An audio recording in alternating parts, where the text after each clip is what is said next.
But one of the things you do is when you get into the lock, I don't put any more tension there. So remember that when you try it at the dojo. Get into resist, but I don't do any more to that. All I do is get into resist. That's what makes the hole. That's what makes the vibration you're going to see happen. And then naturally the kick's fast, strong, and would mean it. And I just want to tell you why you'd hurt somebody. If I really kick you in the liver meridian and do this, I'm not only putting a hole in the aura, but I'm attacking the pressure body. So I mean, we don't just stand around and kick overs. I'm just telling you, showing you man's weakness and a lot of moves in the katas. I have a move in Goju show where a hand drops and drops, and then you attack the person. I was playing around with this in dojo and almost injured one of my students because in essence I was really double ripping the hole in the aura and then hitting him in it. I've experimented if you can take a punch.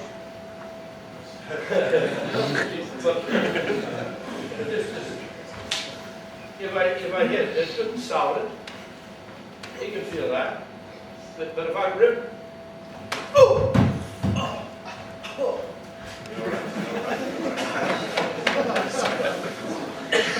All I did was take away the aura. Same hit. I didn't really drill. I didn't get in stance. I didn't yell. He yelled. but you experiment with that back in the dojo, but you have to be careful. I did it there so you would get the point, but I actually did it to a guy's jaw and almost broke it and dropped him and had a hard time bringing him back because the move in Goju show is a double grip and an attack. So when you see people do moves like this, they don't know what they're doing. And there's katas that do moves like this and then do something. Or they come here and they do something. I have one kata that does this. And if I just take a piece of the aura, and then hit you right bingo on liver 14, you're going down. You're going down, it's going to hurt you. It's going to hurt you. I have a book we're working on. If you look in my humane book, in the medical study, we have a picture in there if you've seen it. If not, you'll see it if you bought the book today. But the body does mirroring. The doctors didn't know this until after the study. They knew it with the eyes, but they didn't know it with the lungs and the kidneys. And if I attack this eye, that eye will water. But what they didn't know is if I attack this kidney, that kidney waters. And in the medical study, I shut down a kidney, and it was flatline. And some of you have the tape on it, called the medical study tape. But what happened, I come in and I attack at the medical study. You'll see me parry the arm, and you'll see me hit triple warmer, which I showed you behind the arm. I hit triple warmer, and I attack the kidney. I attacked the kidney on this side. And the doctors, everybody there was witness. There were no marks where I attacked the kidney. But over on the other kidney, a welt came up. Not only a welt, you can see it in the picture. We took the gi off to bring him back. You can see my fingerprints in the person's skin. In the actual photo, you could actually read the fingerprints. In the book, you can kind of see them, reprinted. But the doctors they were studying that, and they're still studying. Because they know I didn't do anything on that half of the body. I attacked the kidney over here. And my hand this way appeared over there. And it was a welt. It was red sticking up. And you could actually see my fingerprints. And that kidney shot all of that message over to the other kidney. It's in my book. It's in my book. My next book, we have a man named Ken Moreno. He's a movie star. He's a big, strong, solid movie star. And we're shooting pictures for the book. Ken Moreno was in A Fugitive with Harrison Ford. He was in Natural Born Killers. He was in Without a Trace TV show. He's been in 100, 200 TV shows. He's been in about 40 movies. He's making a movie right now with one of the big stars. Can't think of it, but they were out in Arizona making a movie when we were out out there, and he come over to my seminar. Arnold Schwarzenegger, Collateral Damage. Did anybody see that? He was the Spanish bad guy, put the snake down the throat. Everybody remembers that scene. Well, he was that guy. That's Ken Marino. He's in my organization. Well, I had him hold a 4-inch strike pad. A 4-inch strike pad. And I was going to throw a front punch, and I was going to use sound, aura, take away the aura, and strike the strike pad. I struck. We did not plan this, just like we didn't plan the kidney thing. You can do what you want with this, but when the book comes out, you're going to see the pictures. We took pictures since it actually happened. There was no way you could plan it. I could even try to do it, and it might not happen. But I knew I better not hit him in line with the heart. I better not hit him in line with the liver points. I better focus in here that even if he was stabbed or shot, the bullet could pass through and not hurt him. So I focused in this area. He had a 4-inch strike pad. I ripped aura, and I let loose with the breathing, and I hit him with a strike pad, and it's a right-handed God true story. You'll see the pictures. I broke his back out. His ribs broke out the back. And that's that name of that game. And he went down and out through the strike pad, and I had a hard time bringing him back. I set him up, and the minute I felt his back, it was like, oh my God, get his top off, get his top off, get his top off his belt. We got him back, and his ribs broke out the back, true story. He had to go to the hospital. I set a couple, but couldn't get them all in. He had to go to the hospital, and you'll see the pictures, because since it happened, the guy took pictures of the back. We're going to put it in the book, and there's a caution not to do this at home. That's why I told you have to watch when you do aura, when you do breathing. You start putting these together, you're going to be a dangerous person. Now, that's what the martial arts is about. Gichin Funakoshi, when he wrote the book when he was 92 years old, said every move, and it's in his book called Karate Do My Way of Life, every move and every kata was made to kill somebody. That's what he says. They weren't created to play around. This was a life or death situation. And then you might have read that in the early days, the real guy only knew one kata. This multiple kata learning became English, British, American, European. If he knows 20 katas, I want to know 25. If he knows 25, I want to know 30. I got caught up in that. I was into all kinds of katas, all kinds of weapons katas. So if I talk to you, I could go, want me to teach you a kata? And you go, how many do you know? I go, 45. Oh boy, I only know 40. Then you teach them a kata and feel big. But my question came, I asked questions because as I got higher rank, they were teaching me more katas with the same answer. This was still a block. This was still 2 blocks. This was a block that everything was still the same. I go, wait a minute, I'm supposed to be a 50-degree black belt. I'm learning a 50-degree black belt kata, is that right? Yeah. Why am I doing the same shit I did when I was a green belt? That's about it, though. Am I right? Green belt goes block. 50-degree goes block. Sometimes the 50 degrees is a little better at it, stronger at it, and you've been doing it all. But how good would you be if you knew from the beginning? I tested a guy for his first-degree black belt over at one of our schools out in the Midwest. He joined the school. 5 years he was studying to be a black belt.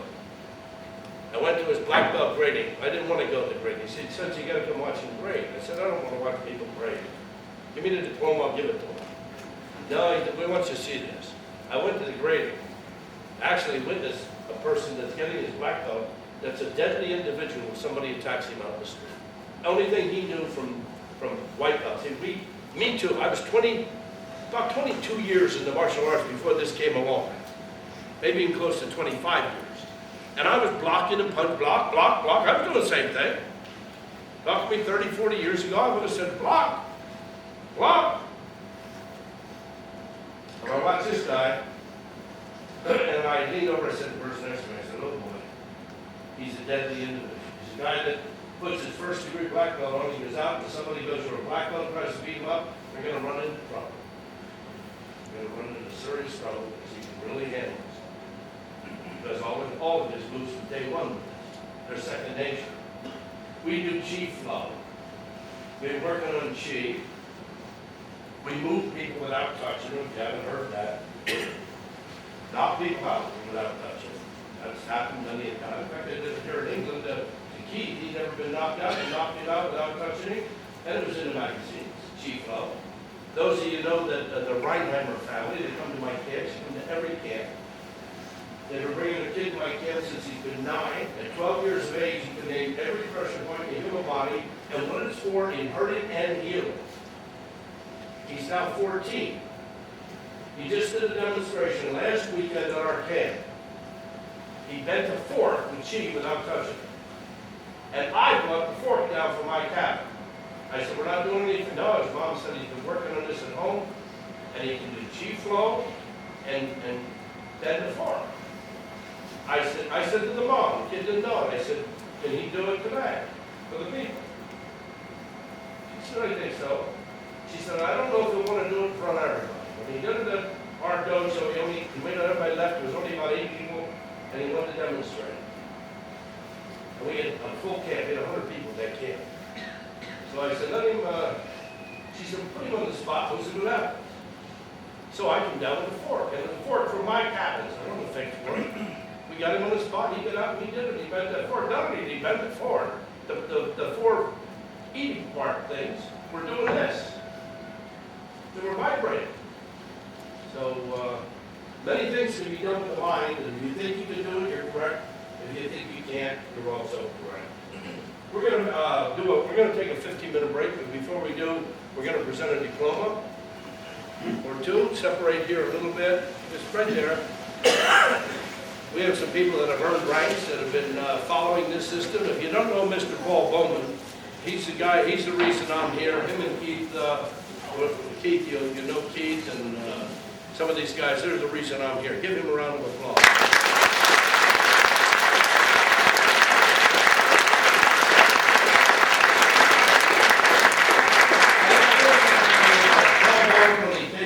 Seminar, which is like 18 years ago, and I'm teaching seminar just like this, and I went over to him and I said, look around the room. I said, some of these guys don't need to do this. Some of you big guys, you don't have to do pressure points. Where's that huge guy? You don't really do. It's good to know it if the guy's bigger than you, though. That's when you wish you paid attention. But you might not have to do pressure points. You know, with your size. And he probably hit hard. But if the guy's bigger than you, you go, geez, I wish I'd listened to Dillman. Because now I'm looking like this. And the guy's bigger. But anyway, I said, yeah, you look around the room. I said, some of the big guys don't have to do pressure points. But I said, you have to, didn't I? I said, you have to do it. Because of your size. He tried to resist. And I actually got him aside. I said, you're not going to resist this. You're going to do it. You have to knock you out to prove it. And I had him do a kata. And I said, just tell me what you're doing when you kata. And he's hopping on block. He's hopping around. This is block, that's a block, this is a block. I said, no. I said, when did we start the seminar? And I started showing all of his blocks, his attacks, and what we're doing. He came over to me and said, I better learn this. He got the book, got the videotape, started studying. I came out and I worked with him. And because he was so dedicated, I decided to work with him. He came over to the United States, attended our camp, run some of these same people. How many people have been over to my camps? Tremendous, isn't it? I own Muhammad Ali's training camp at the top of a gorgeous mountain. It's got 18 buildings and a 3,000 square foot gymnasium like this. And we do serious 3-day training up in the mountains, and then we party on Saturday night. And that's when we found out the British can outbreak us. Actually, that's the only boring. Yeah. I actually had a camp this week before I came here. This week before I came here. And I called up the guy at the camp. I said, how many cases of beer do I have? And he tells me 5. So I go buy like 15 cases of beer, take them up there. I get up there. He only counted here. He didn't go over and look in the refrigerator. And here I had 15 cases up there. So now I want more beer than I needed. I had 30 cases of beer. This is a true story. One of my black belts come up, he saw all these beers stacked up, he said, are the British coming? Don't be worried, whether I overordered, they thought the British were coming. Okay, let's do it. Who we promote this? Stephen David Shipp is getting his 4th degree black belt right here. Pai Hohan, 8th England. This is signed by Professor Wally J. Leo Fong, Chris Thomas, who helps me write the books, and myself. There you go.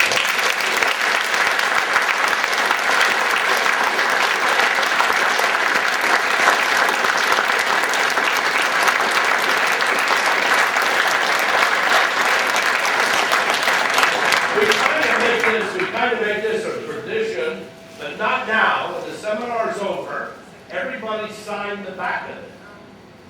We have 150, 60 people here today. All of you sign the back. He hangs that up on the wall, and then he can tell people, not only when I got that, he shows the back, he goes, all these people were present. And that makes it nice. So you sign the back of the diploma.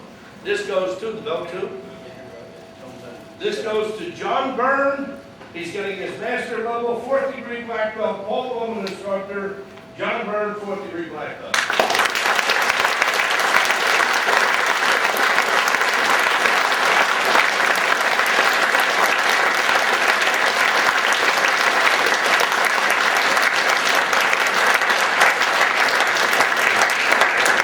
Anything else? Anybody else? There's a few other things that we want to just.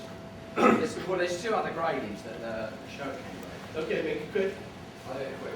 Okay, that's it. Thank you.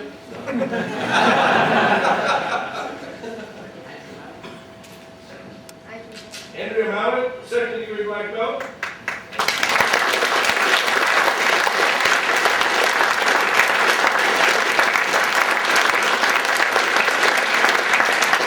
And if you want, I'll sign those later.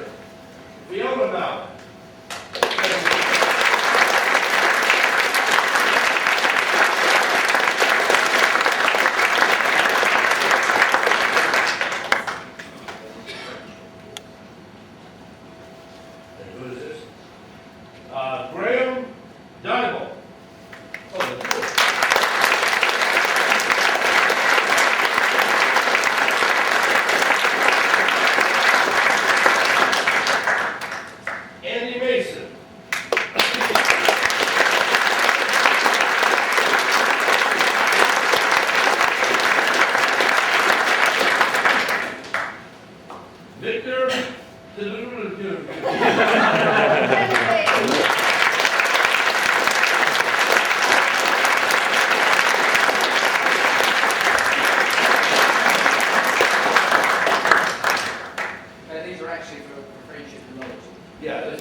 I learned this technique just a couple of weeks ago, and basically here, just move forward and stay sitting the way you are, and aim that way. Just sit down. You can feel you're going to take these 2 fingers, ring finger, and here, and it's just a healing technique that I want you to experiment with. If you're connected with Paul Bowman or anybody that knows me, pass on whether it worked or didn't work, but it does work. I had it work, and on a lot of people, whether you get it to work right off the bat, I don't know. What you're going to do is feel the back of the person's head, right here where my fingers are. Here, you come here. Put your fingers right where my fingers are. Now kneel down, and put thumb there. You feel 2 indents? There's 2 holes. Everybody has this. You have a little indent. Right here's his. 2 indents. Right here. Got that? There's 2 pressure points there. Just for healing. For healing. And actually what you're going to do is if somebody has pain, you put pressure, and you put pressure on it, and you're going to squeeze it. Now, release, because I'm going to tell you what you have to do. In fact, let me use you. You're standing here.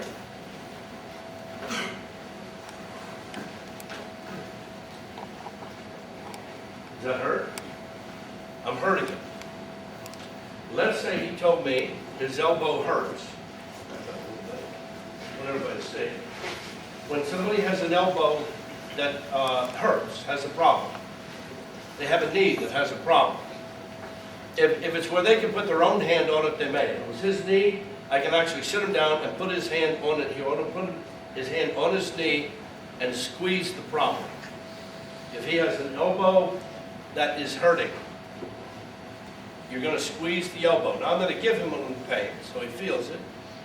Feel a little pain, but I'm going to take the pain away. Actually, what I'm going to do is I'm going to take these two fingers and go to the hole. I'm going to squeeze in the hole, and after I've squeezed in the hole, I'm going to tap with these three fingers. I'm going to just tap the head in between the holes. I'm going to go like this. What this does is tells the brain to send energy to that area to fix a problem. Acupuncturists are using that also. They put a needle in and they tap the head, and it lets the body know.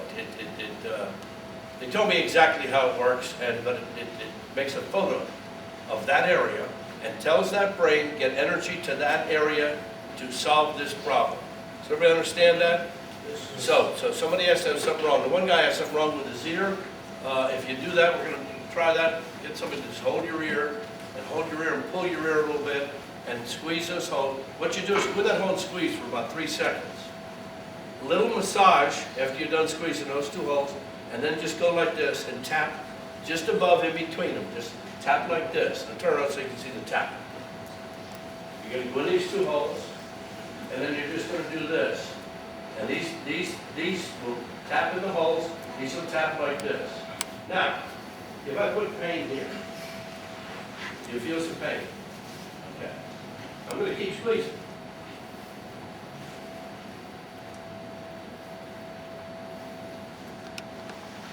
In fact, I'm actually squeezing harder. You feel the pain go away? It's going away even though I'm squeezing harder. It's actually telling the brain to get chi energy through there. We got a problem in that area, and the brain is now signaling that area. Now, if I release it and I keep squeezing, I'm going to hurt it. But what you do is, if somebody has a sore elbow from an injury, sports injury, or anything, you would hold the elbow and squeeze it, and then go, oh, it hurts a little bit. Well, let it hurt a little bit, because we're going to tell the brain to get there and fix that area. We're going to tell the brain it's the knee. If it's the foot, you sit in the bed, put your foot up and squeeze your ankle. If you sprain an ankle, you grab your ankle and squeeze it, and have somebody do that from the back of your head. We were experimenting with that at the camp, last camp.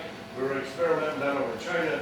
And actually, last camp, we'd seen some people that had little problems, sprained this, or this hurt me, and it took it away, right away. It helps cure it then and there. So it's for a problem. It's not for the pain that we cause in the martial arts. You follow me? It's for you have a problem when you bang your wrist and your wrist hurts you.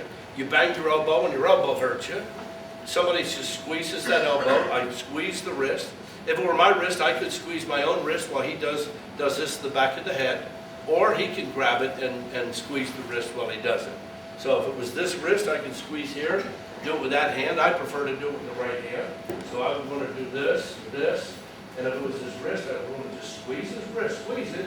That if it was pain, he's going to go like that. But you want that because you want to tell the brain that we need to have a problem area right here. We want to correct it. So what I'm going to have you do with each other, nothing big and long, but I want you to just go just in line with the top of the ear and feel here. You'll feel like a little indent.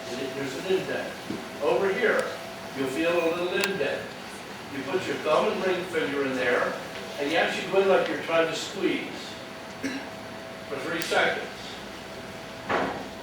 Then you just massage, just like this, for 3 seconds. And then you put your fingers there and just go like this with everything. The little finger will get involved, these three will tap here, These will tap here. You do that while you're holding his shoulder, if it was a sore shoulder. You do that while you're holding his elbow, if it's an elbow. So if somebody here now has something that's been hurting, the shoulder, the elbow, the ankle, now's the time to actually do it. Don't just tap anywhere else. But what I want you to do is find those holes. That only tells his brain to go to that area. Now we're going to go here. We left off the pressure points. We're going to go back to this being a hit point. And this is on the center of the arm. Everybody go to the large bone of the arm. And halfway between here and here, or where this muscle ends, right here, this tendon holds this muscle in place. The radial nerve passes through here. That's what we're after. You have the area the size of a 50p coin. You have a cluster of nerve called fusiform fiber nerve. It looks like alfalfa sprouts under a microscope that lay here and monitor that area because that area is so tender. I told you early on I wouldn't really use the rub point. If a man this big grabs me in a situation with that other big monster guy, I'm not about to rub here. I'm going to punch him there, and I guarantee you he won't use the arm. He not only won't touch me again, but he won't use that arm for quite a while. So if we really punch you in that spot, that's a hit point, and the nerve responds to hitting. But in a situation, we don't want to injure anybody by punching, so I'm going to have you hold your hand out like this, bend your wrist over backwards, and feel that pulls this muscle tight. You're going to hit. You're going to hit with this. You're going to hit with this. And you're going to attack right here. You're going to attack inside, not on the bone. If you're attacking on the bone, you're incorrect. If you're out here, you're incorrect. You're going to be in here, where the tendon has that muscle held in place. When the person grabs you and grabs you here, what you're going to do, I want you to go into a cat stance. That's to make sure he can't kick you. You step over to this side because he's going to want to do something with that hand. And you're going to just come, and by the way, you're allowed to move this hand. Hold me tight, and don't let me move my hand. I don't care how strong he is, he can't stop me and he can't stop you from doing that much. When I do that much, I have pulled his nerve tight. And when I pull his nerve tight, guess who it hurts? Not me. So, he's there. I go to here. I go to here. I go to there. I go to there. So what you're going to do is you're going to just cock this back of the arm, and you're going to be right there. You have all of this room. If I see you doing this, that's incorrect. You don't want to move your back at all. You want to pop him. He goes down. You're erect to close and finish the situation. So that's what you're going to do. You're going to go here. Early on when I started the seminar, two-handed grab, he can't stop me from doing that, but he also can't stop me from doing that. Pow! Or, here's the one I love to do. I take his arm and hit it into his hit point. I got them both trapped, and then I would hit. This being a hit point, it don't matter if you hit him with his arm or your arm, as long as you get it. And just so you understand this, people cannot stop you from crossing in. If I take him and put two fists right here, and I push his hands out that way, this is one of my basic principles that's in book 1. If I push his hands out, he can stop me because I'm pushing into chest, arm, shoulder, and back muscle that are all designed to keep those hands here. So those martial artists, they go around teaching when somebody's attacking you, and they tell women that and children, just stand there and go like this and attack him here, here, and here. It doesn't work. It doesn't work. You understand that? You're teaching him. If he was really grabbing at me or coming at me, and I try to come in here, I better know what I'm doing and not just knocking his hands away, because you cannot move those hands that direction if he's coming at you strong. You're wasting a technique. But he can't stop me from taking his hands that way. I don't care who he is. I'm coming this way. Understand the rule? We did that way. But now we're going this way. Don't resist. Don't resist. Do, do, do, do, do, do, do, do. He can't stop, and that's the fault of all man. Man lacked muscle right here. Right here. More importantly, back here. There's muscle there that holds bone together, but there's no supportive muscle. So all of man, everybody in the world, has a weakness that their hands can be parried inward, and strength does not matter. I've done this to some of the strongest people in the world. They cannot stop you from moving their hands in. 90% of your self-defense techniques should take that into consideration, and you should be always trying to come out here and push inward, because he cannot resist and you can get your parry in. You should not tell people to stand there and meet force with force and push his hands out and do this to him. It's not going to work, and you certainly shouldn't teach that to women and children. Everything should be just a push. So the reason I showed that, because some people ask me, oh, this big guy grabs you, you can't just cross his hand. I don't care who grabs me, I've been able to cross everybody's hands in the whole world so far. And I've had many big guys come to my seminar. The biggest one was in New Zealand. Keep talking about this guy, his name's John, but he's the biggest guy I've ran into in my life. Anywhere in the world, he's, you get a little closer to him. No, that's how wide this guy is. I'm serious. And he's close to 8 feet tall. He's like 7 feet 8 in his bare feet. There's a guy in New Zealand, and he's studying pressure points. I'm not sure I want to go back, because now they tell me he's getting good at them. His name's John, and it's a true story. I went over there, I'm doing a seminar. I had 180 people in the room.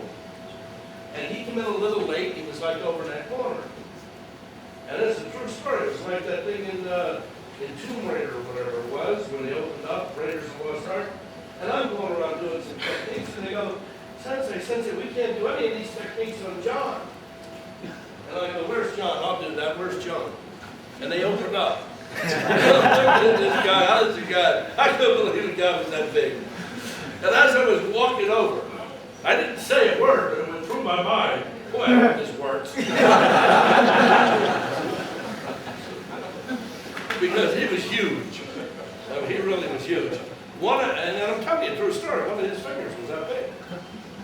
He's running around New Zealand, he's a Maori, and he's just huge. And one finger was like that. So I treated one finger as if it was 2 fingers. We were teaching a 1 finger technique, and you couldn't put him down. I can put anybody here down with 1 finger. Remember the rule of thumb, 1 finger they go down, 2 fingers they go up. So all you do with a guy like that is take him up and then take him down. So you just treat 1 finger as if it's 2, because that's how big that baby was. So that's all you do. And it worked. So now what we're going to do, I just showed you how to cross arms, because people doubted that, but here we're going to have the guy grab you. And when the guy grabs you, you're going to attack, you're going to pivot this up, you're going to attack right inside out, and that's what's going to happen. This pressure point controls his fist. I don't care who he is and who he is in the room, the fist will do this every time that point is popped. And what you're going to do is go into a cat stance so that he can't kick you. This hand will deliver exactly like that, and it just does that, and you're out of the technique, and naturally you would go for him. That's why I don't want you dropping down and doing that. This is the technique. That's what you're going to work on. If you look and you do kata, it is this move in the kata. It is this move in the kata. In a real situation, I would hit him with this. Now, take your hand away. You'll see it looks exactly like the move. So if you do that move in the kata, that move goes like that. That move goes like that. That's those knuckles hitting that arm. That's those knuckles hitting that arm. And the short arm is always the one being grabbed. So when you do this, he grabs that hand, you pull it back. Why? You create tension in his nerve to hurt him more, and you hit him with the knuckles. If you punch him in that spot, that arm will go down and go to sleep, and he won't be using it, at least right away to hit you. So I don't want you doing this, because if you knuckle, you can injure the bone, you can injure the tendon, you'll certainly make it black and blue by pounding it. So by using this, kind of muffles the attack. So we don't want to knuckle, we want to do this. Everybody see what I'm doing? Using the whole back of the arm, and I don't want to pop like this. I want to sink into it just a bit and him pop away so that I can hit it. In a combat situation, the technique you can hear, and that hand's out of control, and now I can just beat him up because he can't raise his own hand to hit me.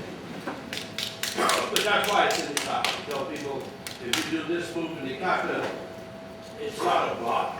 We were told block, block, block, so we wouldn't figure out what the move was for. But when I tell people, I say, how are your knuckles hit? If somebody grabs you, where's the point at? The point's right there, let's hit it. So what I want you to do is one side, grab the other side, watch. I want this. I want you to knuckle. I want that to happen. Boop, boop. Now, you can cross arm grab. Point's still on that side of the bone. How about a kata go like this?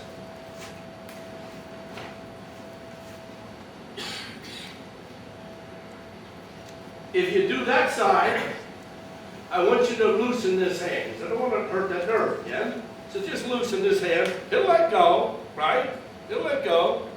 And then you would do this. So just the basic kata that goes like this, this is the explanation, or an explanation. More. Person grabs you, wham. It's the basic kata. From here to get you over here, tap it out this way, bang. He grabs this hand on you, I want that. Just pop it like that, go like that. Somebody try that. Help you, even braking. I used to do a lot of brake fitness before I knew pressure point. And people go, well, yeah, I guess you don't have to do that, you don't have to do this. I'm glad I did. Because when you set up boards, even to break them, you see people that hit the boards and go like that, but they don't break them. Then you see the person that plows down and hits the floor. Well, that's incorrect too. Because they're using all their body weight. They're making them break, but they're doing it incorrect because they're just slamming down through and hit the floor. And actually, sometimes if the material don't break that, if you put it to its body, you'll break your hand. The person that's like afraid of it does this and don't break the board. The person knows what they're doing, sinks into the wood goes, and if you look at any pictures of me breaking things in the books or anything, you'll see my hands on the way back and the stuff still has not hit the floor. That hit's got to be into it, sink into it, and quick. Same thing through this. When I get into pressure points, I realize it's the same. I got to sink into your arm and not go through it, because I need my hand for combat. You're probably going to hit me with the other hand. So I need that hand here, I need that hand. I just want to get you removed and back that I'm ready for combat. Everybody understand that? So you don't want to go through it, you don't want to bounce off. Anybody one day able to get out of that technique? Anybody got a real strong grip? The biggest, strongest grip here? The monster, I need the monster. Let me use you again. I was hoping somebody bigger and stronger would stand up. I was hoping John would come in. Ow, oh, that worked. Anyway, well, don't do it yet. When somebody grabs you, yeah, we do that too. They want to do a thumb grip? Yeah, go, yes, I'd like to. Oh, I'm sorry. Jesus. Oh, my. Oh.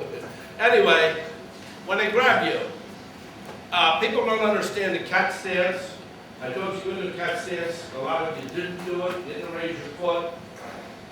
You have energy when you stand like this, and the energy is 60-40.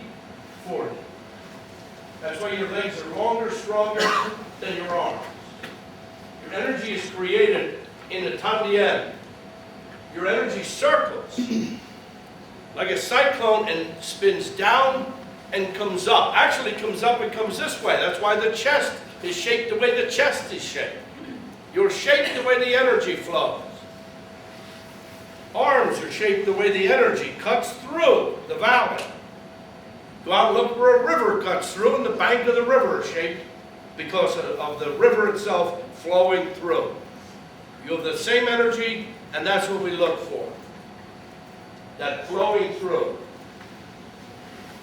Because the energy drops 60-40, as you get older, I don't care who you are, this area is going to get bigger and heavier. Can't do a damn thing about it, your butt drops, and it just happens, and as you get older, the energy is coming down. It's a law of gravity, and it's working against you. You can do everything you want, but you're fighting a losing cause in some cases. But the energy drops.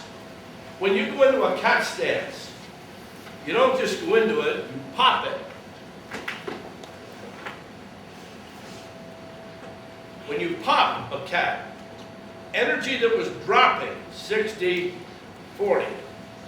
by popping it, squeezes energy off and pushes. A little more energy here. Trust me, you'll feel it in a minute. We have moves in the martial arts that go like this. They go here. They go here. And those moves come up behind the leg. Some moves, they might do it this way. Some moves, they just do it here. They pick up. Some just pick up in here as they step over to hit you. When you pick up the leg and whip it quick, whether it's this, that, whatever you have, energy shoots over to make this hand stronger. That's what I use when I get the biggest, strongest guy I can find. I gotta pop a little energy to get him more pain. If I stand there and do it, and I'll do that, I'll give you a demonstration, but when I go into this and pop the cat, he gets more pain with less effort from me, plus I've protected myself here. So a cat stance protects you, but puts energy into this hand. This one puts energy into this hand. If you pop it and hit him, he'll swear you have something in your hand to hit him with. It's that simple.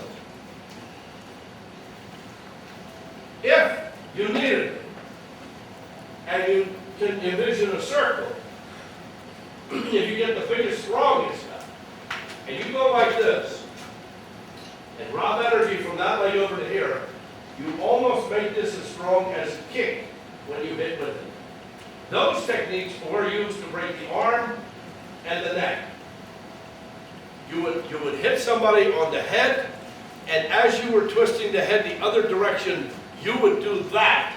And that's why a kata goes like that. That's not a block, and that's not back fisting the guy behind you. This is the goofy meanings we were given. You also get more energy into this. With this, if I have a big guy like this, if I hit his arm, if he's pushing or doing something towards me, and I hit that arm that direction, and quick go this direction, I can sprain the arm.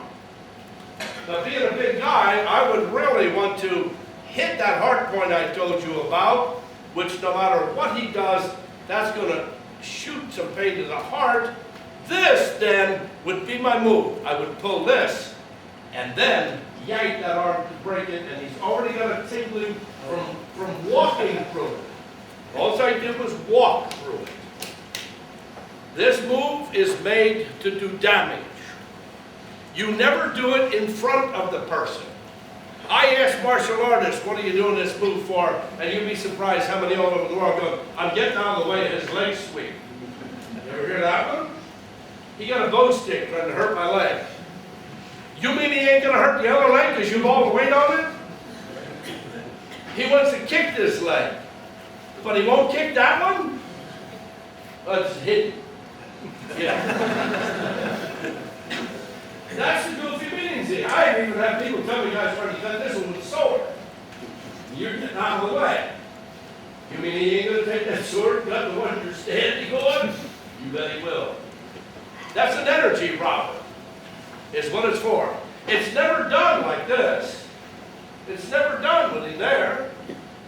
Then you can see, you don't go like this in front of the guy. He'll kick you and blow you away. You're off balance. But if we're in close in a combat situation, and I grab his arm, and I go like that, I'm going to yank that arm and pull that bone out of the socket forward, or if it's the head, it's going to actually break the neck. And it's that simple. Get ready to close. Everybody's starting to get the idea.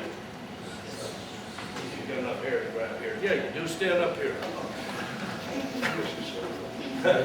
He grabs me and muscles me. And pull me in there, you're a man. In the muscling, I grab his head. And I'm going to try to break his neck. But he won't let me naturally. He's going to pull it down to be tight. And I'm going to grab his head and try to move it. No, don't let me. I can't move his head. But you people watch my feet. And he didn't know when I did it. And that was in slow motion. And the vision was affected. Am I right? Yeah. The vision was affected. He got dizzy. But I'm actually supposed to yank that head. I didn't want to injure him. But you're really to do this. So if you have this move in the kata, it's a more serious move than you're getting a lay out of the way of a kick. You're blocking here, and you're back fisting the guy behind you. That's the goofy stuff they know. You got a guy this big, and you need some added strength. When you put this leg here, that hand picks up the strength. When you put this leg here, that hand picks up the strength. You understand that? And you say, what if he doesn't have hair? We use the ear. I'm not teaching that this session, but I've taught how to handle that ear, and we control the ear, the head, and we just pivot that ear because you have two sets of energies in the ear. Your energy, stand up here a minute. Your energy runs down the center of the ear. If I tell you to pull somebody's ear, he can resist me. If I pull the ear this way, he can resist me. But if I just cock the ear backwards, he cannot resist me, and I can throw him over backwards. That's this move in a kata. That's why your hands come this way when you do a kata. You have the person by the ear, you go like that, he'll be there. This one's going to hit him right down in that section, the doubling down, that the ear sprains the neck. So you lock with the ear, and that's a whole different session. I don't know if I'll have time to get into that today or not, but that's one of my favorite techniques, is ears. Because everybody shaves that. He said I should have shaved my head. Wrong, didn't matter. Then it would have been your ear. Yes. So here, stand up a second. That's you. This guy goes to grab me a muscle, and I just take the ear and cock it in this direction, and we get him right there. And actually, right there would break the neck. I've left over his ear, but it would be just this move and he got it. And then if I do what people think is this in the kata, stepping out, I'm going to reverse the neck to sprain or whiplash it. I'm going to take him this way, but now I'm going to take that same ear and throw it over here. What do you think will happen to him? Oops. So I just want to tell you, we don't need the hair. I use the hair if it's available and strong. I use the ear otherwise. I had a case out in Indiana, true story. I grabbed this guy by the hair. The first time I didn't know in my life. Grabbed this by the and I realized it's too bad. Not him, this guy out there. True story. I go like this, and I go, okay. Next guy, didn't say anything. Grabbed this guy to realize it was going to come off. I'd have been going here with the hair. Hitting a bunch of it. But anyway, you can usually see what they have them on. But in that case, he's a good one. And I grabbed that hair, and it was a bad hair. Now, what I'm telling you is, you can feel this. Let's get back up here. This guy grabs you. And I want you to hold as tight as you can, and don't let me remove it. Now, I'm going to get and let my weight drop. And I'm going to hit the hip point. Oh, he felt it. Do it again. I'm going to hold back. But I'm beating. I'm beating. But now, hold tight. This is the one that's going to hurt. Because it went to a cat. The pain was like at least 5 times more. Now, let's say I got you. He says, let's say you don't. Hold tight. Hold tight. I want to go to a cat. The minute I know the guy's big. What I did was pop energy. That gave you the extra shot. I don't stand around and beat to realize that this might not work. The average child here or young girl here would need that counter this real quick. If I do this, I'm out of it. I'm on it. So I would let this happen. But as I move for it, that's why that's in kata. I've got to rob energy from that side, bring it to this side, and this will actually be the easiest way, and that hurts him more, and as I come back out of it, I would hit him and knuckle it. Everybody understand that? So I want you to get up and try that again, and what I want you to do, it's a test, not a contest, so don't beat each other's arms silly, but when he grabs you, I want you to just stand flat-footed and go like that. Then I want you to go to a cat and go like that. You see the result? I used less effort. The whole idea is to use less effort from you, hurt him more. Even though that's set up. I'm flat-footed. But a cat, hold tight, he got a good grip. That's the one that really hurt him, right? Hand out of the situation.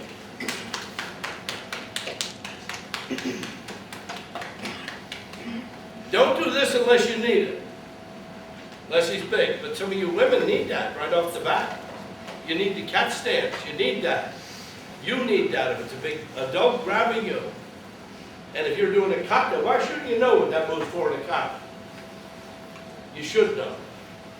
That's why I went out with it. How many people are out there doing katas that you now feel sorry for? Am I right? And he asked him, what are you doing? Block. Block. Block. I used to box before I did karate. When I did into karate, they used to tell me, block the guy's kick, punch the guy. He used to say, well, it's going to hit me in the face. As a boxer. Oh, no. When you get to be black belt, you'll be able to punch him and annihilate him. I used to believe that. Well, actually, I now can punch and annihilate him. But it wasn't because of what he was teaching me. So you block and you punch. Then they tell me, go back there and block his kick. How do I know he's going to kick? He's behind me. Just do it. You're a troublemaker. You got this. Traditional. It's traditional. You're turning around and you're blocking a kick. How many people have heard this garbage? Now you're going to step and punch into them. That's what made me ask questions. And then the peanut potters really got me into questions. Because I'm going to peanut and I'm going, block, block, block. Yeah, they say this is block, block, block. Now you get to kick somebody. What happened to these people back here? My instructor used to tell me, you'll pick them up on the way back. Oh yeah, they're just waiting. You punch and you wait. Wait, I'll be back to you. I got to be here. Then Gichin Funakoshi himself shows a man go to grab him from behind like this. Let me grab, and he shows this as breaking the bear hug, a hold. And he actually shows this finger lock and turn to that, and then step and punch. That's why you turn with this move, and then you do a low punch. Gichin Funakoshi himself shows it. He shows the move. We do 1, 2, 3. We go like this, and we spin that way. How many people know that kata? Or have seen it anyway? How many people were told, before I came along, now your instructor, if he told you different, learn from me. So if you were Paul Bowman, you got the answer, or Keith. But how many people were told your next opponent's over there? Right? Yes. You and I are fighting. You're over there. I'm here. How many people, if that was your next opponent, how many would just go like this? Right? Okay, you're going to vote. Okay, how many would go like this?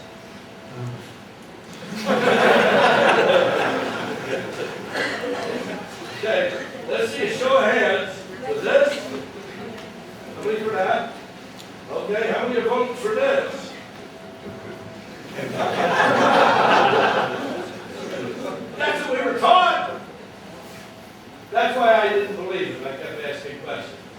And I just happened in 1972 to ask Hohan Soken, and he said no. In fact, he actually told me, it hurts me in my heart to see you do a good kata and not know why. And he actually said that in front of 9 of my students. And I was thinking, we don't know why. Apparently he don't know I have 350 trophies. Well, I tell him that.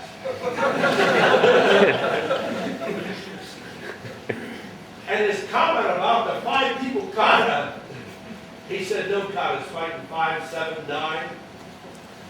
He said, you get in a fight with 7 people? Yeah. You say one move is 2-hand block. You did this, like, oh, this is helping this block. He said, you mean this is what he said. You mean your opponent's so big and strong, you're telling me to take 2 hands to block one move? I said, yeah, that's what my instructor told me. Yeah. And you got 4 more people to go? Yeah, it's a 5 people fighting guy. He said, if you got, and you need 2 hands to block one move, he said, you in wrong fight. He said, you jogging. He said, I like jogging. So he knows I go jogging. He knew. I go out and I run 3, 4, 5 miles at least 4 times a week. He said, you like jogging? I said, yeah. You jog out of that fight. You need 2 hands to block one opponent move. Now, let's get back to this move. Gichin Funakoshi, making Kata. Third one, you go like this. Then you turn and you go like this. Got that? Your opponent's not there. Your opponent's always in front of you. This guy grabbed you. 1 hand or 2 hand, it doesn't matter. You have pressure points here, here, hip points. This hand drops to here. I'm going to actually be in this position as in the kata. If he grabbed me with both hands, and I tried to grab the back of his hair the way I did, or even his ear, he would straight arm me and pull away. If I tried to punch him, or when you'd keep me at bay, if you're big as you are, he'd go to keep me at bay. This sees that he can't keep me at bay. That's why the kata does this. And now I am to pivot. And I'm going to do it slow because I don't want to hurt his neck, but I am to come all the way to here and throw him down. And I left go because he's too big, I was losing him. And his weight would injure the neck. But you're actually taking the person from here, and you're spinning to here and throwing him down. And if he attempts to get up, that's why there's a loop. When you pivot behind you, you'd be working on another technique if somebody grabbed him. If somebody came to your school and you started to teach him this kata, and instead of block, punch, you had him parrying when the punch come in, parrying, grab, parry, grab. That's just the basic kata. Go behind the elbow to the rub point, puts the guy here. Now you would step and punch him. Guy behind you, stop the grab his finger, turn, he goes down. And stop telling them not to turn. The other opponent's over here. You're going to have a student that's learning self-defense as he learns his kata right away. And he don't learn it all the first night. He's got to do that kata right when he comes to my school for 2, 3, 4 months, and then we get somebody in his hands. You give me a guy that can do the move right. I can show him what the move is for. He's got the move. He just got to know where to put it on the guy.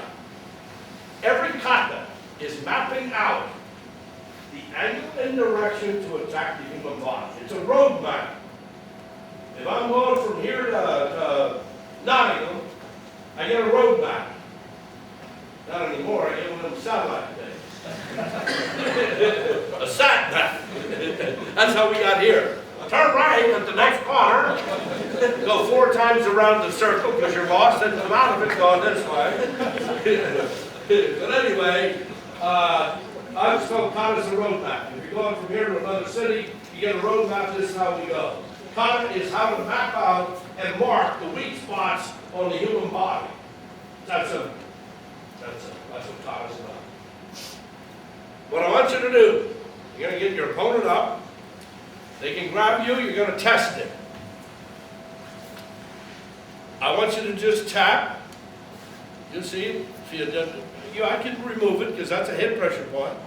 But go to a cat stance with the same tap. You'll see you use less effort, you hurt him more. Then if you want to just test it like once, because it can numb the arm, go to here as you tap, and you'll see you need way less effort and it hurts him way more, and I'm only tap. If you really put meaning into it, you can paralyze that arm, and he's not going to fight with that arm. That's what it's all about. Destroy the weapon that was after you. Somebody goes to push you, touch you, or grab you, you destroy that weapon. I don't care who it is and how big and tough he thinks he is. If this weapon all of a sudden goes numb and goes to sleep, he's going to back off. He only has one hand, and he ain't going to let you know. But he knows it, and he knows one hand's out of commission. Works so easy. Works so easy. We just had a guy, I'll tell this story quick, because we have a man at a very exclusive resort who studies with me, and he's a bodyguard, a bouncer. But he wears a suit, and it's a very high-priced resort. You go to the spa up in New York, and all the wealthy people go there. And he's in a suit. He's not a bouncer per se, but that's what he is. He's to keep him down. And not too long ago, had in fact, some of you guys know it, from New Hampshire. And he had a guy get drunk and rowdy, just acting weird like Dave Martin. Well, he did. But he had a guy get drunk and rowdy, and the guy was giving him problems, and they said, we got to get him out of the bar. And the guy went over and grabbed him by the arm and the back of the neck. He actually grabbed him. He grabbed him like this, but the guy had a suit coat on. Harder to do any deep. He grabbed under the suit coat collar and held the guy like this.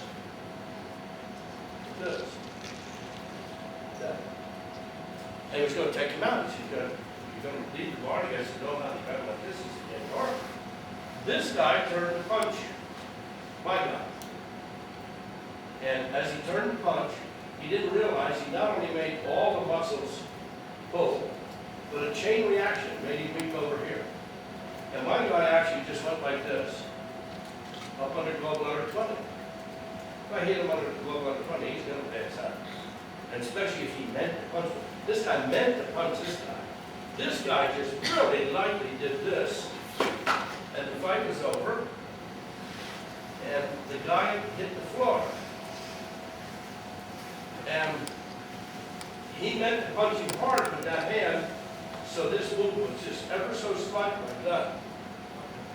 The guy dropped. In fact, he almost did. I did it lightly. The guy dropped. And the guy went out there and filed a lawsuit. Oh yeah, he sued the guy that did it. He sued the establishment, because this is a high-class establishment. And he sued everybody, got a lawyer. The establishment had a lawyer. They had it on video camera. They sat and watched the video camera. Both lawyers and the guys. Well, I don't think the guy that did it, the other guy that he was there. And they were saying, his lawyer said, you have to show me where he hit you. Because he actually, you thought I hit you, didn't you? Because if he comes to hit me with this, he pulls this so tight, he makes this so weak. And then actually, if I really hit him a little harder, he would think I cold cock. But all the guy did was have a hold of the collar and go like that. And the guy passed out to the floor. And the guy filed a suit. He said he was hit hard. I was hit hard on the side of the head, blah, blah, blah, blah, blah. And he was suing. They get in and they watched it on the video camera. 18, 20 times. He said, you got to show me where he hit you. It looks like you're hitting him or trying to. He's just ducking. All my guy did was this. But they didn't see that little tap, gallbladder 20, made the guy drop. Because that guy was trying to hit him hard. This guy was trying to get a right over to my face, and the harder he tries to hit my face, the weaker back here. And the guy just went like this to avoid the right. He didn't even think he would do that, but the guy had alcohol. Alcohol affects the head. Gallbladder 20 takes out the head, and the guy iced. He went down. Anyway, to make a long story short, the lawsuit was dropped right there. They never went to court. They didn't have proof. He said, you have to show us where he hit you. His own attorney said, I don't see him hitting you. I see you struggling trying to hit him, and he's just doing this. And you passed out. And this attorney said, I think he passed out from the too much alcohol, that's why we're removing him. Well, that was the end of it. The guy was embarrassed. So I just thought I'd tell you, that's how it works humanely. Humanely. And I have police doing the same thing. Energy, I told you, is below the waist in the morning. Midday, it's here. So just think of what's going on outside. Evening, your energy shifts up to here. All the pressure points are working better up top right now because we're coming up to evening. Midday, they work in here. We didn't do many in here, but if I hit you in here midday, you're going to feel it worse. If it did a morning class, we do them down here, you feel it worse. Just so you understand how it works. I taught a military class, and I went in to teach military, and they had me in there at 8 o'clock in the morning, and I went right in and started on legs. They screamed, yelled, and dropped, because the energy's down in here up to noon. At noon, it starts shifting to here. Just think of noon to midnight. It cycles between noon and midnight. Now, yes, there are times every organ is weak. As I told you earlier, the heart's weakest 10 to 10:15, actually. It has a 2-hour cycle where it's on a down energy. So it's easier to stop somebody's heart. But you don't have to study the times to hurt his heart or hurt the liver's at 4 o'clock in the morning. You're going to fight him. Well, you might if you're out there drinking too, but you ain't going to be fighting anybody at 4 o'clock in the morning worried about hitting his liver. All you need to worry about is morning, midday, evening. Alcohol, lighter tap, out he goes. Drugs can affect the heart. I've had some people, their heart shut off because they were on cocaine or heroin, and I didn't know. And I hit them in a seminar and hit heart stop. I started it, but then I usually talk to that person. You doing drugs? Because that shouldn't have happened. Something happens that shouldn't have happened. I'll know. For this move, and saying that they were told this is double block, who's doing it? Yeah, what you're doing is the same point. He's grabbing. The same point that we're hitting. Just so you understand what those moves are for. Now, let go. This hand goes up to here to increase the pain of this hit that's going down there. Now the hand's reversed. You're not blocking a kick. You're not blocking a punch up here. A person has grabbed you. In qoute, in every situation, somebody's doing this, pushing you, shoving you, putting a fist in your face. A big, strong person grabs you. If you really need extra strength, you little people, if you pull this up as you strike, I don't want to do it's really going to hurt you, but this is what would happen. That's why the moves go this way. Then this comes down and re-hits the arm as that attacks either triple warmer 17 or it would attack up the eye. I do it with the fist, or you can do it with this. So if he grabs, the move can come here, and then just go, get him, get him, get him, get him, get him, get him.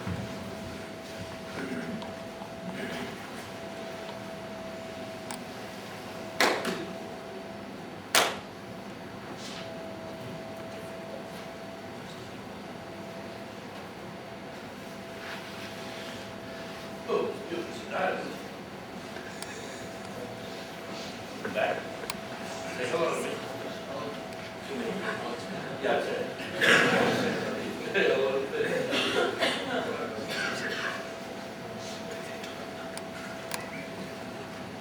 Those kind of techniques will hurt more because you're not only stretching the nerve as you pull up, but it's coming up to a head-on collision. You understand that? So I just thought I'd show you little people. If you do moves like this in the kata, you got somebody big that grabs you, and you're pulling their arm up as you hit it down. That's why I have any questions. Yes. You first. Here you're talking about the breathing. There's upper level breathing and lower level breathing. Does it matter What are we doing? Going back to the breathing. Yes. There's upper level breathing or lower level breathing. Does it matter which it is? You should be breathing from here. on the, so you gotta practice that. We don't have time to teach you now, but I can show you how to bypass the lungs and get air to here and bring it out. And like I said, there's only so much we can do in 3 hours, 4 hours. And we went for over 4 hours. If you get to a 3-day camp, we can just keep going. That's what's good about it. Try to get down next November, it's a year from now, get down next November. You know, what was your question? When you bring the leg up here to transfer the energy to this arm, how long does the energy last in this arm? It's gotta be the second you do it. It gotta be the second you do the cat. You can't like get in the cat and then hit the guy. You got that? You don't get in the cat and then hit the guy. You don't fight from a cat. Cat is popped into. It's done this. So that I bang, I hit you. As this comes up, that shoots energy. If I stay here, everything starts to adjust. Same with the R. If I rip the R, that guy, whoever I hit, when I rip the R and then hit, I have half a second to rip and hit. I can't rip and go like that. Fills in. Your R just like stopping a stream running down, lift your hand, the stream goes back. Same thing with the aura, same thing with the energy. When you pop it, same with this. You see this in. You never do it till he sees it. You being close, he grab you, put your head against this.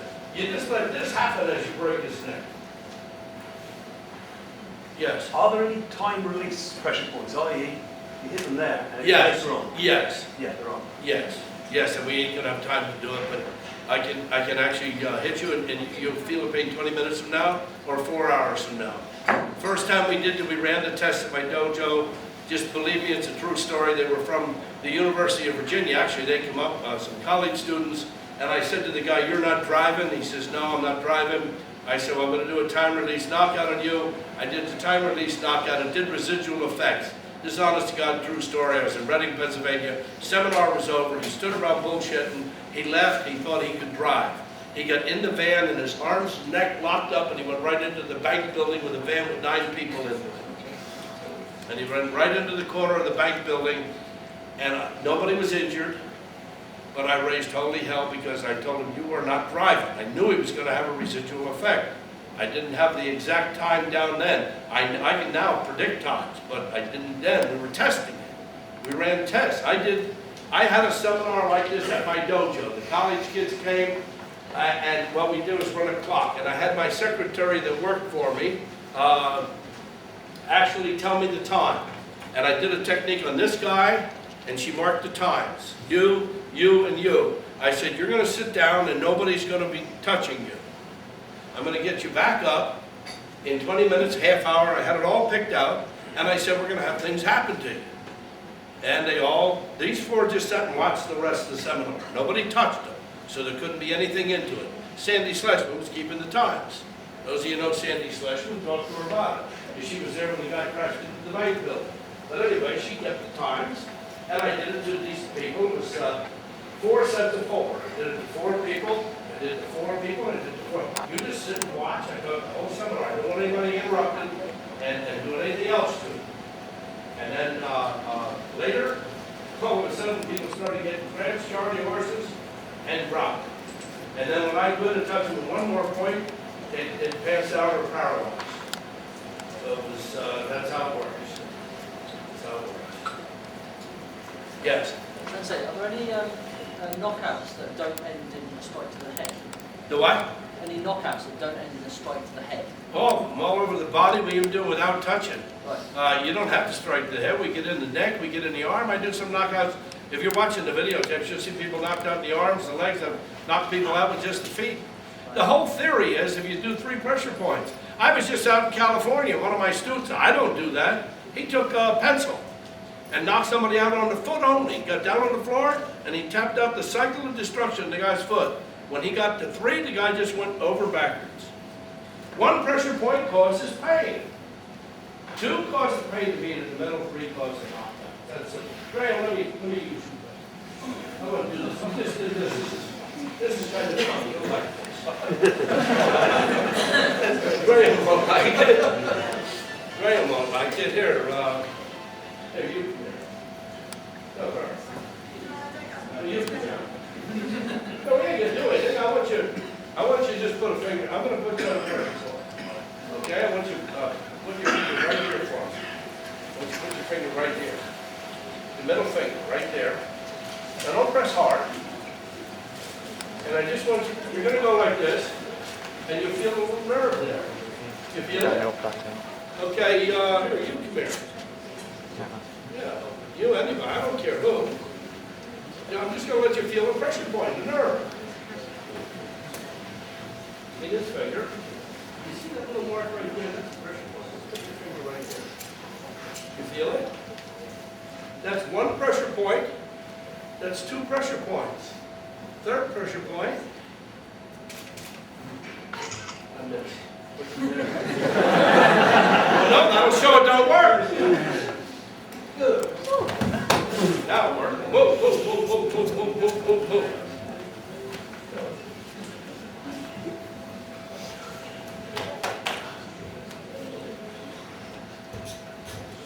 I actually missed.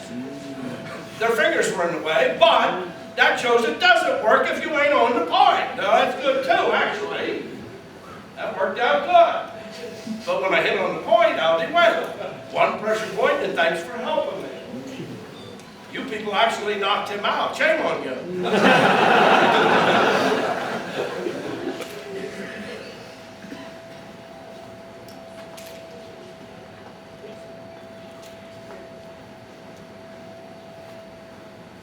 Feel better? Okay, give him a round of applause.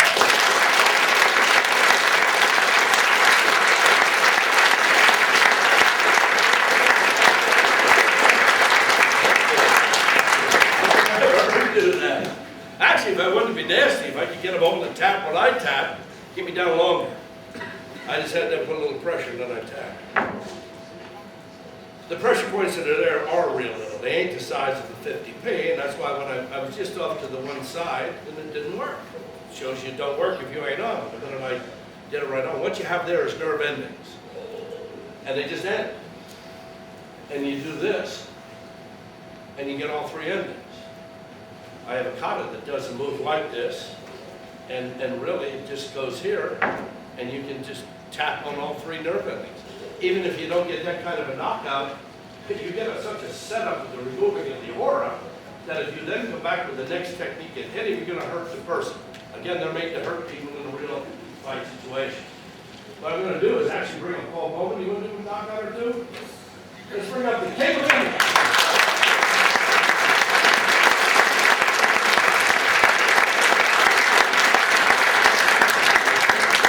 If you live around here, have a dojo, you want to get Paul Bowman in for a seminar. And he will work with you on what you're doing. If you're studying my videotapes, have my books, and you get Paul in and he just works with you and helps you, you will pick this up. It's so easy. If you do forms, you'll know what your form is for. If you don't do forms, you'll know where to hit people. Back to ball. Okay, from a strangle side, for instance, you put it up against the wall or whatever. Just come back in into these. Bring it down here and then.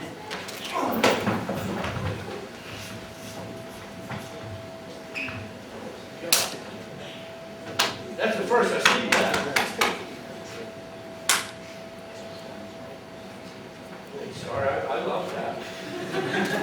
You might see that again. He kicked him in the kidney. Did you see that?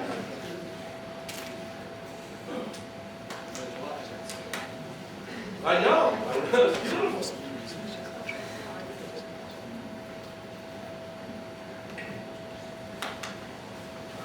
Wow.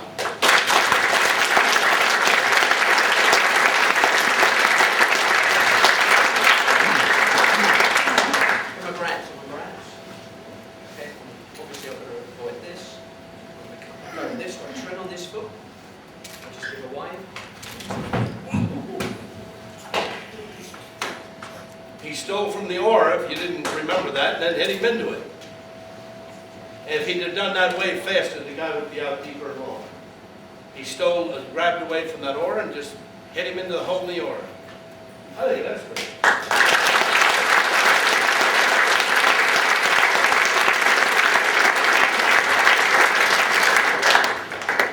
Okay, it's a little bit taller than me, so I'm cutting in.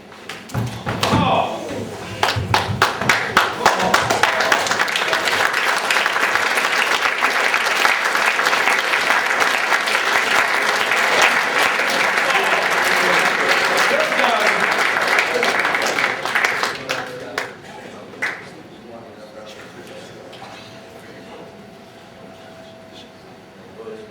still real tight. When your pupils are dilated, that's the first thing you look for in boxing. Pupils are dilated, you can't see them. If you can't see, the fight's over. We did this for BBC TV, and they just couldn't believe it. In the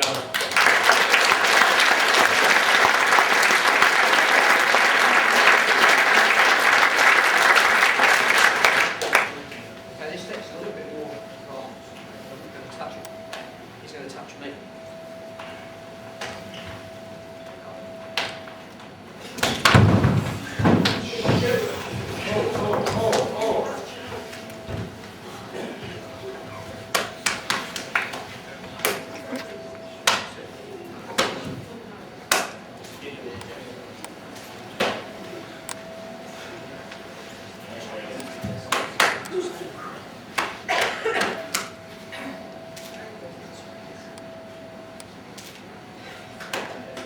That's better than the kid did. Didn't touch it. No, I know. Get away from me. Don't even wave.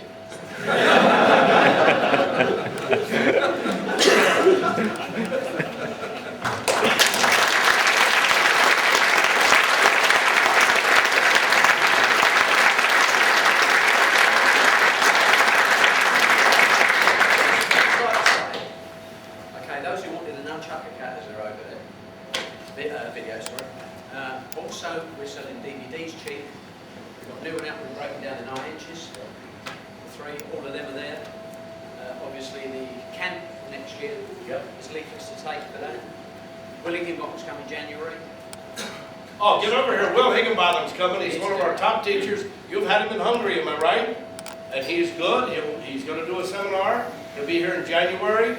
And you're missing out if you don't go to it. I mean, it says he'll be teaching something different, but everybody has their own little thing that they do the best. Apparently yours is everything. We didn't explain the no touching. We just didn't have time. With the chi flow, and what he did was rip away some ore and threw some chi right into that hole in the guy's face, and it puts him out. You can rip that ore and throw chi, and there's much we can do without touching. We just don't have the time. The seminar is way past due now, but we can do things without touching you, and it involves the pressure points. The pressure points, they set chi energy. And when you do this with the chi, and you act them, the chi goes in as if you were hitting them, and sometimes those knockouts are worse than the hit ones. People go down, they get sick, they lock up. You'll see some of those are actually worse, and you've never touched the person. I did a couple of those over in China for the monks, and they just blew their minds. And I had a couple guys try to kick me or hit me, and I dropped them from 3, 4, 5 feet away. And for the first time, and this was very beautiful, I was in China, and 5 masters from Japan flew in from Japan just to meet me because I was in China. And so we have got everybody's attention around the world on what we're doing. And if you didn't know it, I have a school in China. And I'm the first non-Chinese to have a school in China. And the instructor there told me, he said, "You're actually more famous in China than you are in the United States. Every master here knows who you are and what you're teaching." And he made it that simple. And when we were in China, 3 television stations covered my visit. They had it on the 6 o'clock and 10 o'clock news for 6 minutes on 3 stations. We were on the wire service all over China with a feature story. We brought 4 copies of the papers back with us, but it was on all of them. Then when I got back home, a radio from Beijing called me and interviewed me during drive time traffic in Beijing, China. That's millions of people in their cars, but they did an interview. I want to give a big round of applause to this guy.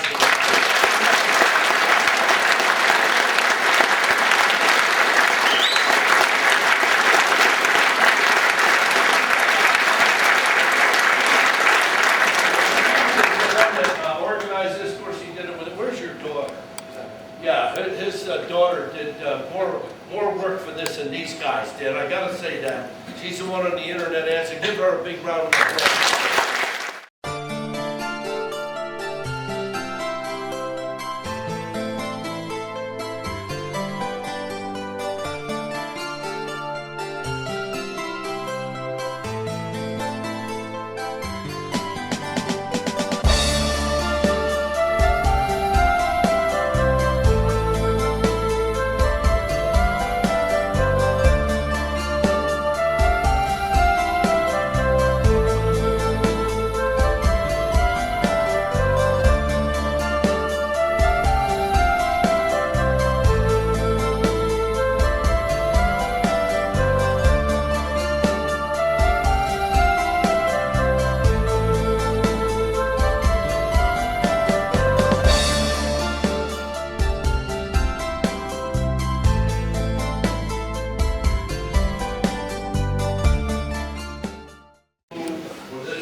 just so you understand what those moves are for. Now, let go. This hand goes up to here to increase the pain of this hit that's going down there. Now the hand's reversed. You're not blocking a kick. You're not blocking a punch up here. A person has grabbed you. In qoute, in every situation, somebody's doing this, pushing you, shoving you, putting a fist in your face. A big, strong person grabs you. If you really need extra strength, you little people, if you pull this up as you strike, I don't want to do it's really going to hurt you, but this is what would happen. That's why the moves go this way. Then this comes down and re-hits the arm as that attacks either triple warmer 17 or it would attack up the eye. I do it with the fist, or you can do it with this. So if he grabs, the move can come here, and then just go, get him, get him, get him, get him, get him, get him.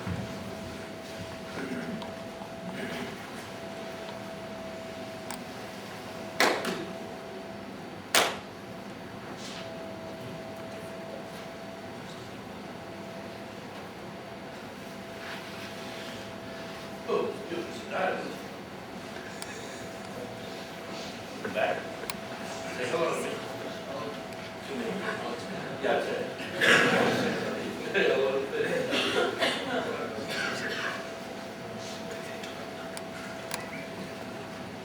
Those kind of techniques will hurt more because you're not only stretching the nerve as you pull up, but it's coming up to a head-on collision. You understand that? So I just thought I'd show you little people. If you do moves like this in the kata, you got somebody big that grabs you, and you're pulling their arm up as you hit it down. That's why. No, we ain't gonna do anything. I want you to just put a finger. I'm gonna put you on a finger. Okay? I want you to put your finger right here for me. I want you to put your finger right here. The middle finger right there. Now don't press hard.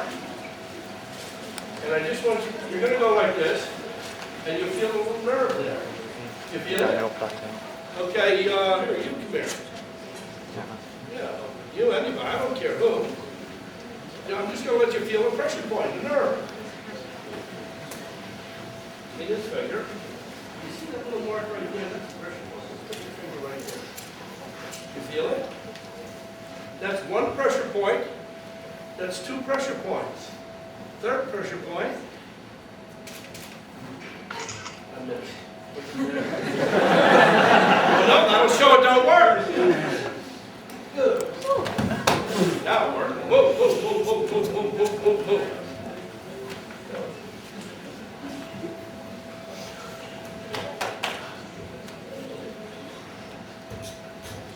I actually missed.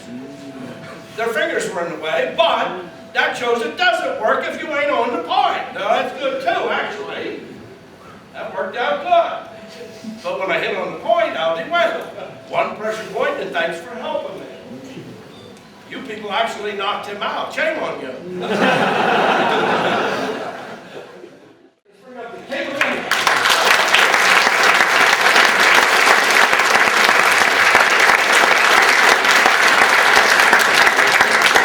If you live around here, have a dojo, you want to get Paul Bowman in for a seminar. And he will work with you on what you're doing. If you're studying my videotapes, have my books, and you get called in and he just works with you and helps you, you will pick this up. It's so easy. If you do forms, you'll know what your form is for. If you don't do forms, you'll know where to hit people. Back to ball. Okay, from a strangle side, for instance, you can get against the wall or whatever. Just come back in into these. And you here, and then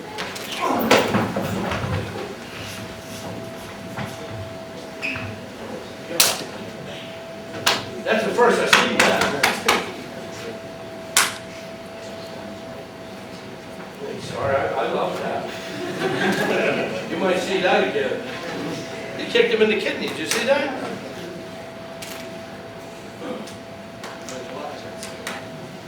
I know. It's beautiful.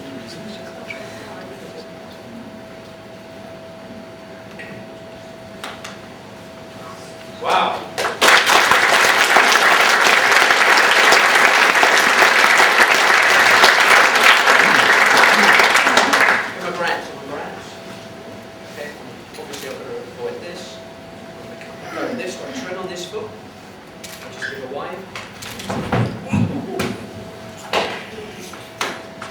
He stole from the aura, if you didn't remember that, then hit him into it. And if he'd have done that way faster, the guy would be out deeper and longer. He stole, grabbed away from that aura and just hit him into the hole in the aura. I think that's great.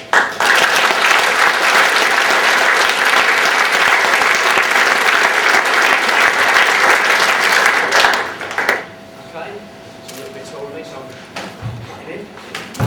Oh!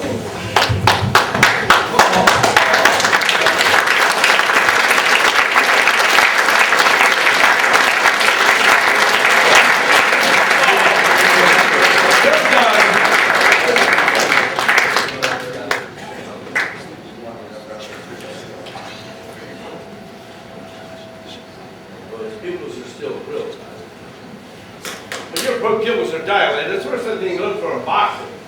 Pupils are dilated, you can't see. If you can't see, the fight's over. We did this for BBC TV, and they just couldn't believe it. And the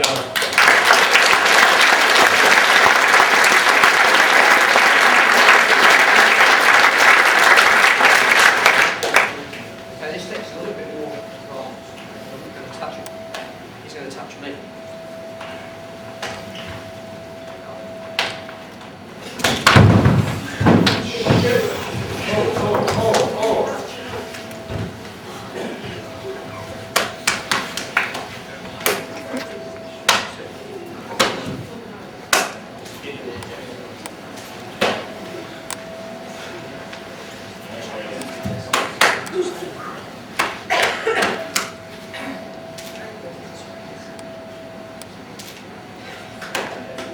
that's better than the kid.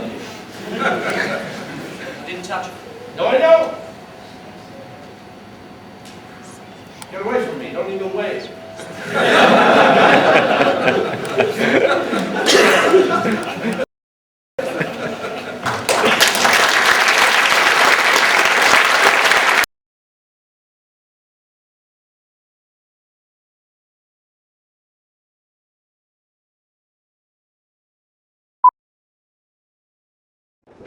A lot, because the pressure points are the only way you're going to dislocate a joint. You understand? If you do what is known as a joint lock, you can't break the average joint. They show you breaking elbows, breaking this, breaking that. They're not that easy to break. If you know a pressure point, you'll just release it. Yeah. If I tried to even bend the finger, if I try to bend it backwards, using what people call a joint lock, he can resist. He can resist. He can resist. But right here is a pressure point that releases that joint. I won't touch the joint. I go right here, and I put him in pain, because I enter the pain into the nervous system. In other words, everything I do and touch is a nerve. The nerve sends a message into the body, and the joint can then be broken. If I try to do it at the joint, he can resist. But if I touch here, he can't resist. If I get him here with my thumb, if he grabs me and I just put a thumb right here, I can release, put him in pain. If he's standing up, I can put him down with that technique. If he has a good strong fist, if I just touch right here, I can just snap his wrist. There's a pressure point right under here, part of the ulnar nerve, and it controls that joint. For every joint in the human body, there's a pressure point to control it. I'm going to give him a little bend so I don't injure him, but if he has a lock on that elbow, and I hit that elbow, I'm going to get nothing. But every martial arts book that you buy and read tells you to break that elbow to try to do this. What you have back here is a nerve that needs rubbed. It tricks the brain. It tricks the brain into thinking the elbow is already broken, then the brain refuses to fight. So if I hit, I get nothing. It can be solid. But if I do this, I get him in pain, and he's going to go down. And for police, it's the easy thing to do, because they can go to here, they can put him in pain, they can take this back, and they can handcuff him. And it takes no effort. I'm sitting here relaxed doing it. If I stand up and do it, I can injure that elbow. I can actually release that elbow in 1/5 of a second, that elbow will break and you put him down. So that's why pressure points are important. Pressure points can be done actually by children, by ladies. It is the easiest way to do self-defense. A lot of people, I'll take my watch off, but a lot of people, they train all day long in what to do if somebody grabs them. If he grabs me, hold tight, and I don't know there's a pressure point here. Hold tight, and I grab here, I'm not going to get out of the situation. And neither is that lady or a small child. Somebody has to teach them. There's a pressure point here that controls that wrist. Once I reach and touch that pressure point, I have control of the wrist. I can sprain it, or I can keep him in a lock in more pain and do what I want. Yeah. Once you enter pain into the nervous system of the human body, you set up other places all over the human body. If I touch here, I set up a point up here. If I touch over here, I set up points over here. If I kick him or do something down below, I set up abdominal points. If I step in and hit him in the abdomen, he can take it. But if I touch him down the leg with just a kick and then hit him, he's going to drop down with stomach pain. And there's 361 points. Actually, when I got involved, I've since done 3 medical studies, major medical studies. University of Virginia Medical School, I dissected human bodies side by side with surgeons. I've been with acupuncturists. University of Pennsylvania, I did a major medical study where they wired everybody up. They tested how far we could send pain on the nerve. I actually went into that study and shut off a kidney. Just showed them I could shut it off and turn it back on. All under study, and we flatlined it. Flatlined the kidney, and then we turned it back on. All your organs can be turned off and on like a light switch. All you did to do is just touch them in a given order. Most people didn't know that because when you get into pressure points, some require a touch, some require a rub, some require a hit. All the martial arts people out there are not teaching the correct way. That's all over the world. If you try to hit this point, he can be strong, and if I beat away, I'm going to get nothing. That's just a touch pressure point. Once I touch it, the wrist gives. He can't do anything about it. This is a rub pressure point. All the martial arts books, if he grabs me, tell you to hit him and hit him. He can hold me tight, and I get hit all day long. I'm not going to hurt him. But if I go right in here and just rub the nerve, he's in pain, he's going to release me, and it actually will put the hand to sleep. The hand will get numb and go to sleep, and then your opponent's not going to hit you with that hand again. When I got into my study, I was surprised at how weak the human body is. Not how strong it is, how weak it is. Everybody's grappling, going to attack you, and there are pressure points. You can just do this, you can numb the whole arm. I can control his legs on the inside here. There's 2 pressure points inside the radial bone, actually. They're a cutaneous branch to the radial nerve, and when they're struck, his legs fall out from under him. Somebody goes to attack you and you hit him here, his legs kick out from under him. He can't attack you anymore. He falls down. Yet, it's humane. It's humane. Most martial arts, I just had a big write-up in a paper, and they called it humane pressure point fighting, because if I teach a child, most children are taught punch the face, kick the groin, right? So, but if a child kicks his groin or punches the face, breaks the nose, there's going to be police, there's going to be a lawsuit. Pressure points don't leave a mark. And yet you can totally numb the arm. I can tap his arm and just take it out of commission with a pressure point right where my fingers are. And if I hit him in here, that he's not going to use that arm to attack me. I mean, it's that simple. Now I can bring it back by just restarting the energy. It just stops the energy and restarts it. If I tap in here, his leg's going to kick out from under him. If I reach back and just tap him back here, he's going to pass out. He's going to pass out, just like that. Just like a baby in my arms with just one little light tap. Sorry. One pressure point causes pain. So if I do one pressure point, he gets some serious pain at one pressure point. If I do 2 pressure points at the same time, the pain actually will meet in the middle. But when you do 3 pressure points, they pass out. Understand that? That's how it works. 4 pressure points affect a major organ. So, we got a pressure point here. I just did this on him yesterday, so he knows when there's a pressure point here, there's one here, and there's one here. If I tap him with this, he feels it. If I tap with that, he feels it. But when I tap him with that, the fight's over. Help me get him up. Help me get him. Set him up. Set him up. Set him up. Set him up.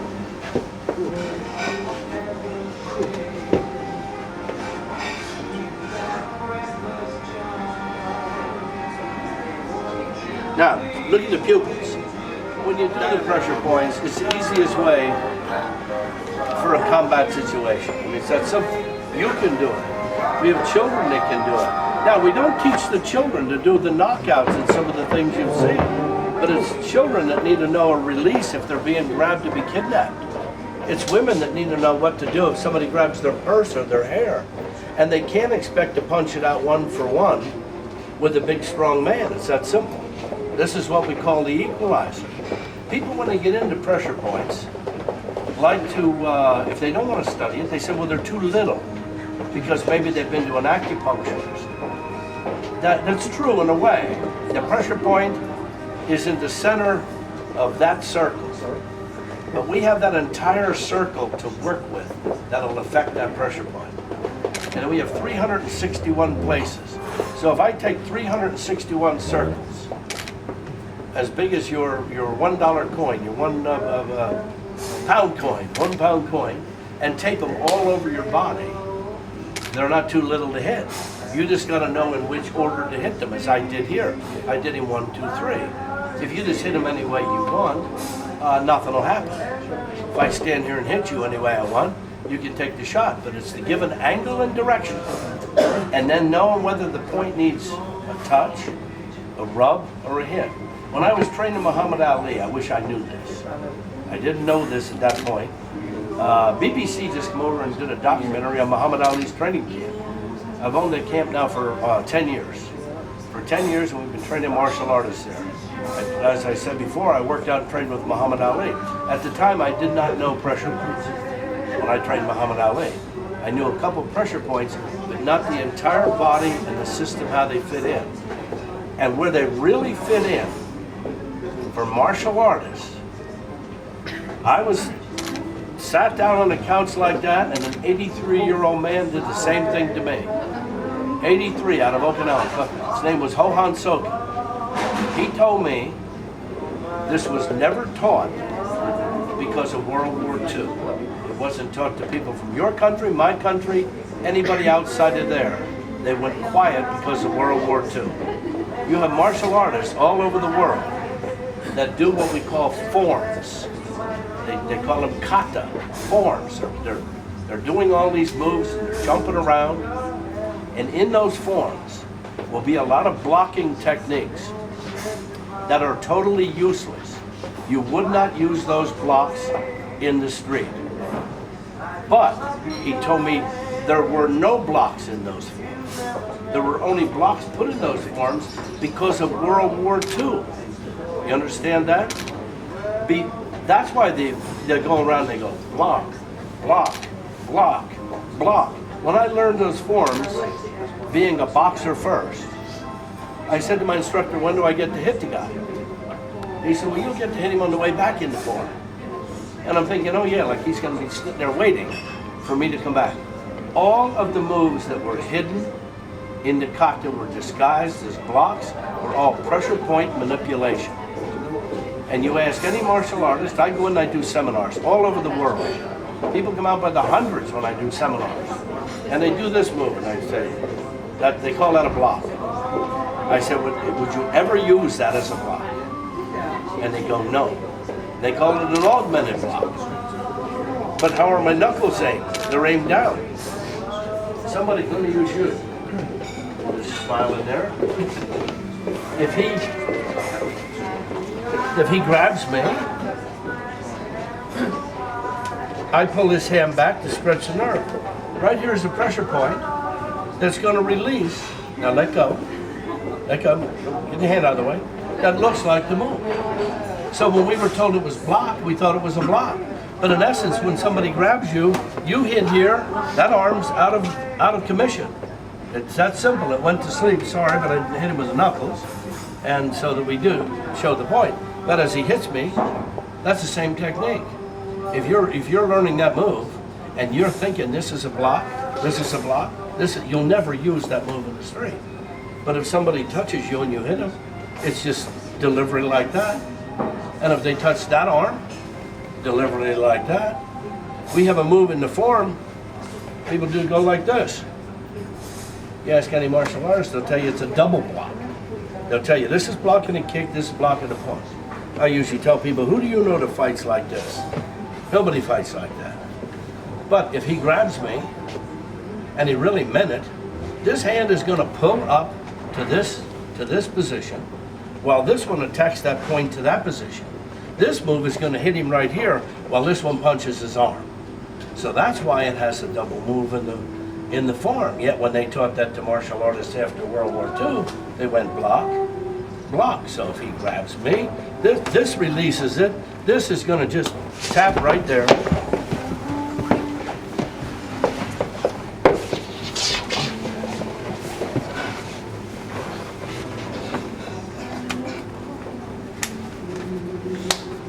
you can see how that martial arts techniques were hidden from the British, from the Americans, actually just outside of family. They were not allowed to learn this, and it was kept a secret. Yet you have martial artists all over the world doing these kata and forms, and going around doing all these moves and block, block, block, block, 2 blocks, 3 blocks. And I said, would you ever use that on the street? They own it. They go, well, no, but I have other things I've used. That's because nobody showed you what the real move is for. All the real serious self-defense is tied up in those forms. You have something to add for the camera? Because maybe you want to knock somebody out. Yeah. Yeah. Now look at the size difference here too, by the way. And I'll probably try to explain what he's doing as we get out of the way.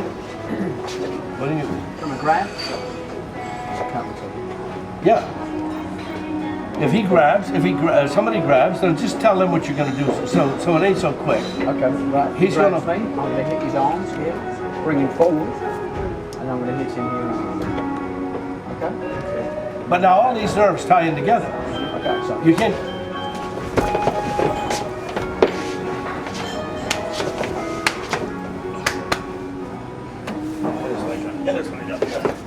We don't fall on it. Now, again, look at the pupils. Pupils are dilated.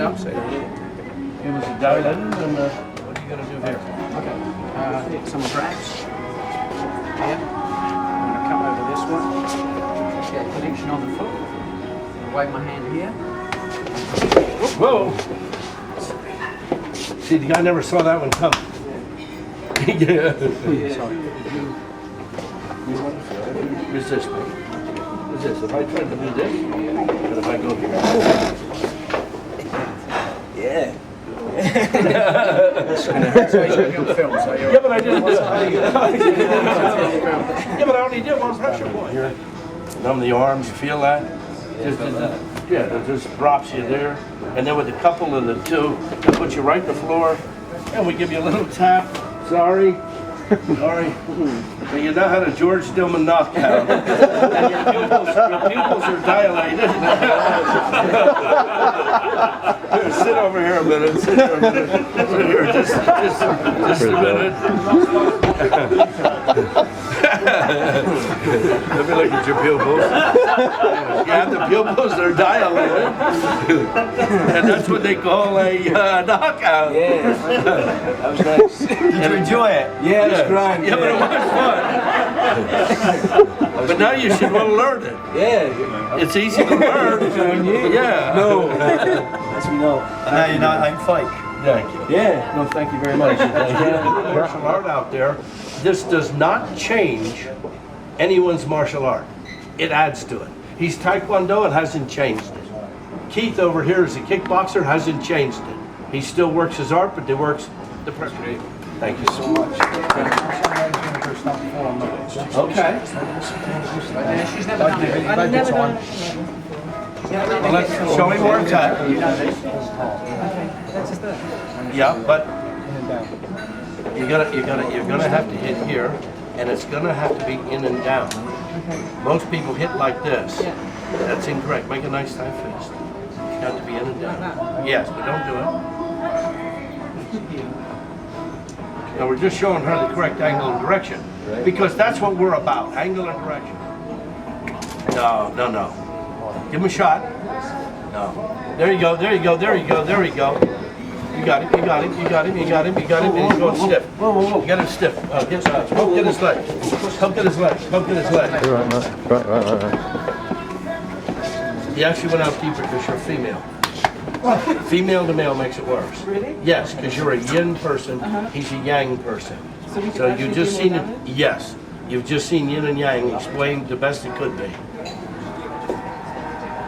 And in kickboxing, he was never knocked out. Never knocked out. I was the first guy ever knocked him out. The thing is, you tap to him again, you tap to him. Yeah, yeah, it was the 3 times. So it can be in the same pressure point? Yes, oh, it has to be on the same way. What really did it is she did it 3 times and kept increasing the intensity. Yeah, but she hit with a yin, and then yang. That was the one who did it. Is he alright? Yeah.